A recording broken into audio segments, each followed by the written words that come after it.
Well, what you like to do is set the record straight, and you told us just before we clicked record that you had something you wanted to clear up. So the floor is yours, Mr. Well, yeah, Prichard. no, there was something on Twitter, and there was a wrestling site that went back to the Great American Bash, and we actually talked about this recently when we were in Baltimore, and it was one of the worst, if not the worst, King of the Ring that we ever did. It was headlined by Roddy Piper and Jerry the King Lawler.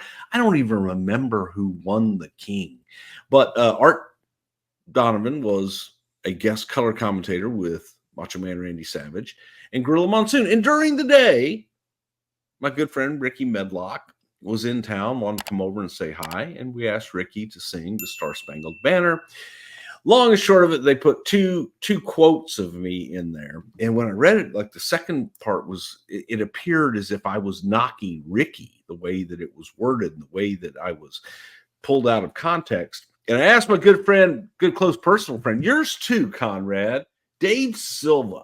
I said, Dave, could you pull this up for me and find this? And he found it for me, and I listened to it, and it just was taken out of context, and that just kind of bothered me a little bit because I love Ricky, and I think on Ricky's worst day that he couldn't be horrible or bad. He's just Ricky Medlock, and by God, he's a rock and roll legend. Yep. So, while I do love Ricky, I think that Ricky is absolutely one of the greatest artists that I've ever had the pleasure of being around, and the fact that he came over and did this, and what I was referring to when I was saying this was god awful was the conditions, because again, we didn't have monitors in the ring so that he could hear himself. He was counting, which is a sign of a true professional musician that is able to take a horrible situation and make the most out of it. And Vince thought he was horrible, but you know what? That's kind of what it was. And so, Ricky, if you read that, know that you were excellent, and I will forever be grateful for you coming over that day and gracing us with your presence and doing that, because I thought that was that is up there with one of the coolest things I've ever done in my career, was be able to talk him into doing that and to be a part of a rock and roll legend. So, Well, we're hoping to add to the legend of the Great American Bash 2004 today. It went down way back on June 27th at our Norfolk Scope in Norfolk, Virginia. There's 6,500 fans there, and it's the first ever WWE pay-per-view from the Scope. There's about 5,500 fans there who would pay 320 grand. It did a 0.43 buy rate, which roughly translates to 3.6 million in company pay-per-view revenue. That means there were 238,000 buys. That's the global number. 172 of those were domestic. 172,000, of course. The price was $34.95, and it's notable because this is actually the first pay-per-view with the name the Great American Bash, at least on the WWE side of things. I guess technically it's the 15th event under the Great American Bash name, which of course started way back with Dusty Rhodes and Jim Crockett Promotions. As a fan, I always kind of found it curious that we didn't really adopt Halloween Havoc. We didn't adopt Bash at the Beach. We didn't adopt Starcade. Great American Bash gets the nod, though. What do you think Vince likes so much about the name Great American Bash? he didn't like any of it. And you know, when you talk about those things, so for example, the Great American Bash was something that was usually celebrating during the month of July for the 4th of July and America's independence, and it was the Great American Bash. Halloween Havoc, those were things that were very US based. Okay, it was the 4th of July, that was the birth of America. Halloween Havoc, Halloween is not necessarily celebrated globally. And that's why Vince didn't like those as pay-per-view names, because globally, people didn't understand them. And globally, you know, if you've been out of the country any time in the last 4 years, 5 years, really any time, the United States of America is not the most well-liked country in the world. No. So to celebrate and have America in the name is a detriment globally, because people like, why do I want to celebrate America? America's trash. So that's the viewpoint of a great number of people internationally, and that's why those themed shows weren't something that we ever really wanted to do, because it's just kind of put a spotlight on it, and you don't want to do that.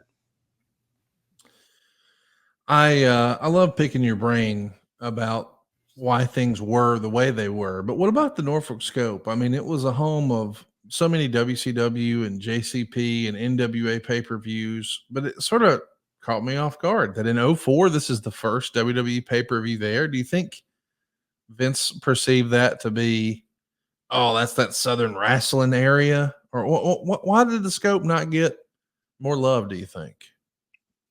Have you been to the Scope? No.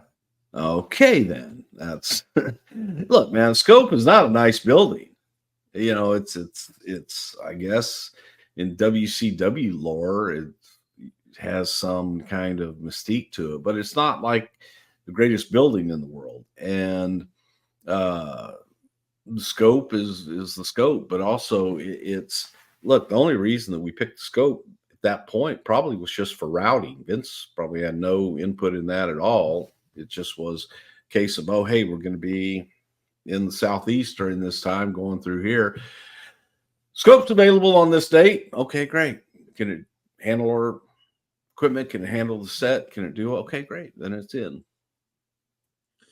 Let's talk about where business is. We're going to compare '03 to '04 in the month of June. Attendance goes from 4822 to 4362. So there's about 9.5% fall off in attendance year over year. The gates, though, are up 3.5% because we've raised ticket prices. We're not selling out any buildings at this point, and our ratings are down on Raw 1.6%. Our ratings are down on SmackDown 7.5%.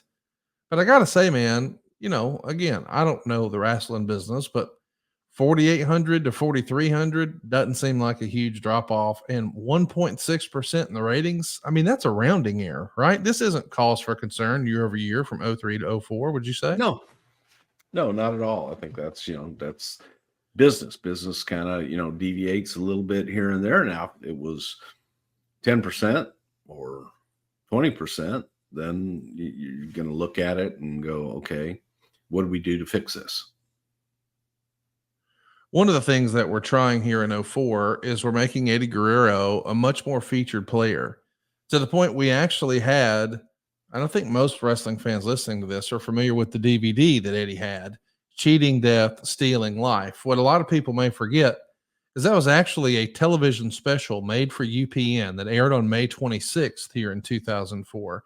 The DVD would come out much later, but this was designed to be a television special. But as luck would have it, based on scheduling, it's heads up with the American Idol finals. So the documentary on Eddie gets a 1.05 rating. Meanwhile, American Idol gets a 17.74 rating.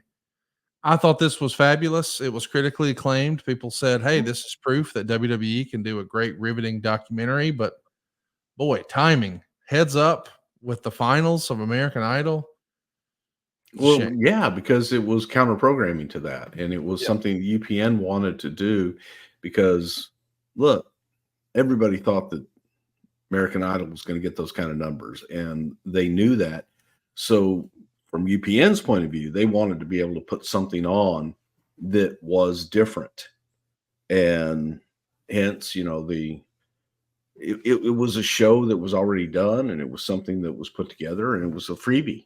So put that out there and give them some counter programming. I dare say that if you were to compare that special to what they ordinarily would have run in that time slot, that it probably did a lot better than that.